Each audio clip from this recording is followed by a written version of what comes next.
You're about to meet a friend, somebody you really like at a cafe, you're gonna go have a cup of tea. What do you feel right before you walk in the door? Excitement, enthusiasm, energy, joy, uh, positive nervousness, like that kind of like yeah, butterflies, even in a positive sense. Yeah. So at this moment, I was 51 years old. In 51 years of being alive, I don't ever remember feeling that feeling about seeing myself. Wow.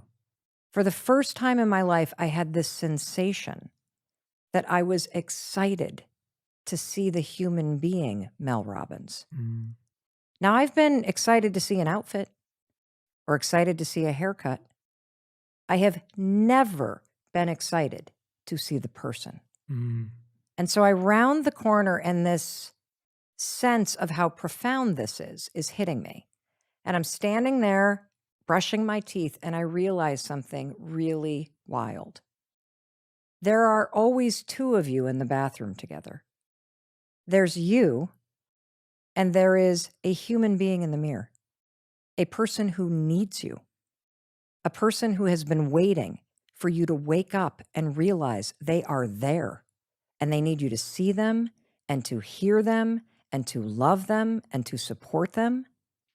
And so what's interesting, because you brought up morning routines, right, is that we all talk about the importance of setting our day up because it's how it ends up. We talk about gratitude and meditation, and we know the extraordinary benefits of it.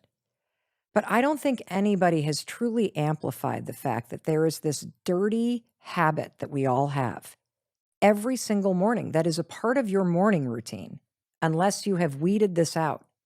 And it is a habit of either ignoring yourself or beating the heck out of yourself every single morning in the mirror.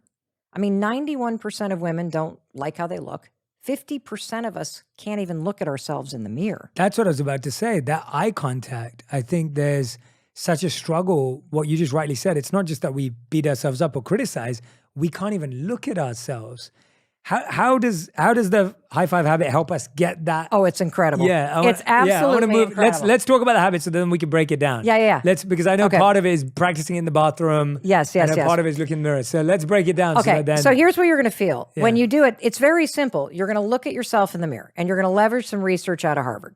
We'll talk about that too. Yeah, I want to dive into that. So you're basically just going to look at yourself in the mirror and you're going to ask yourself, what does that human being need from me today?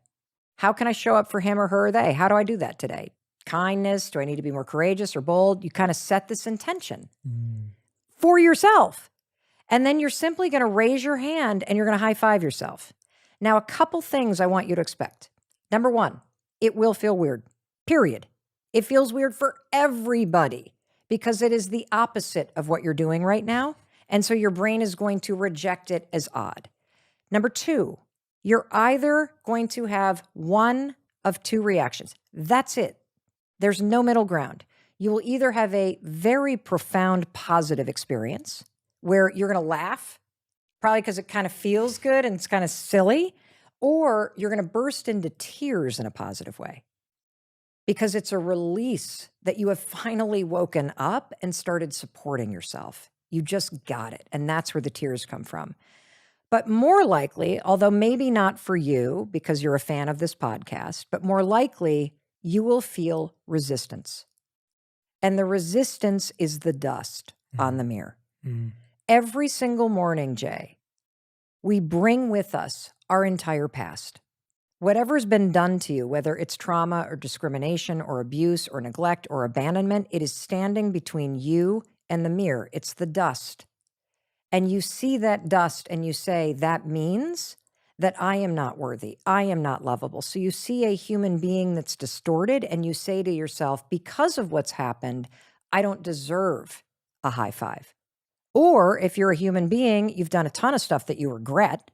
And so all the things that wish you could change, that you would forgive Jay or you'd forgive Mel Robbins for, you cannot forgive yourself. It's more dust. And so you stand there and you say, because of all that stuff that I did, I'm unworthy or I'm unlovable or I'm this or I'm that. And that dust keeps you from seeing a human being who deserves support and celebration. Or another form of the dust, which is the resistance, is that you actually believe that you do not deserve to be celebrated or supported unless you have the bank account or the number on the scale, or you're driving the car or live in the neighborhood, or your hair is less kinky, or you're this or you're that. And so you withhold the very support and celebration that you need in order to change your life from you because you haven't done it yet. That's where the resistance comes from. And so I'm here to say you got to try this for 5 days because it's going to feel weird. You're going to resist it. And what's going to happen is you'll notice as you raise your hand, and this is where the science gets amazing. As you raise your hand, Jay, you will go from thinking this is weird or thinking this is stupid to silence. And this is explained by science. There is a field of study called neurobics. Neurobics is a word that I did not invent. It is aerobic or physical movement with new neural pathway development. And research has shown that when you use neurobics, it is the fastest way to form new neural pathways. So the way that you do it is you take an unexpected physical movement, like high-fiving yourself, something you've never done, and you marry it with a thought. Now, here's where things get crazy cool. You've been high-fiving people your whole life. You've been receiving high fives your whole life. So Jay, when you high-five somebody, what are you communicating through the gesture? A feeling of connectedness, a feeling of support, a feeling of I'm congratulating you or celebrating you, a feeling of you've got this, like that kind of feeling. Yeah, completely. All of it is programmed in your subconscious brain. When you go to raise your hand to high five somebody, I can never high five Jay and go, you're a jerk. Jay, I don't like you. Jay, I hope your tea, which I'm a founding club member of, really fails. You can't do it. Yeah. Because the programming is already in your brain. Yes. So you cannot look at yourself in the mirror and think terrible things while you're high-fiving yourself because your brain won't allow it. Right.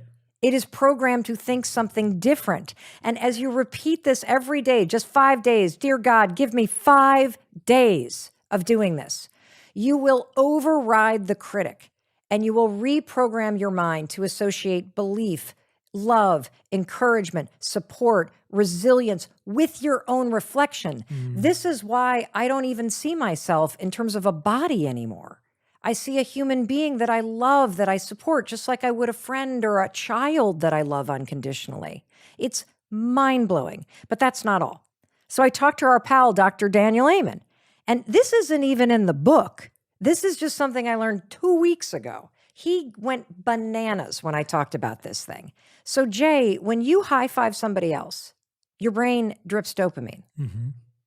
The reason why when you do this, even on a low morning, you get a boost in your mood and a little bit of clarity, Wow. is you get a drip of dopamine by high-fiving yourself. Wow. Again, because the programming is already in your brain. You're just now turning it from everybody else and giving it to yourself. Yeah. And there's a second thing that's super cool. So Dr. Amen was explaining, he said, Mel, when you leave the bathroom, you feel kind of peppy, right? And I'm like, yeah, it's kind of weird. He said, well, let me tell you what that is. He said, your nervous system is encoded with celebratory energy. When you wave hello, you're raising your arms. When you cross a finish line, you raise your arms. When you hug somebody, you raise your arms. When you high-five somebody, you raise your arms. When you do this every morning, especially when you're going through a challenging moment, your nervous system recognizes the celebratory gesture and gives you a jolt of energy. Is that not incredible? It's incredible. And it makes so much sense. Yes.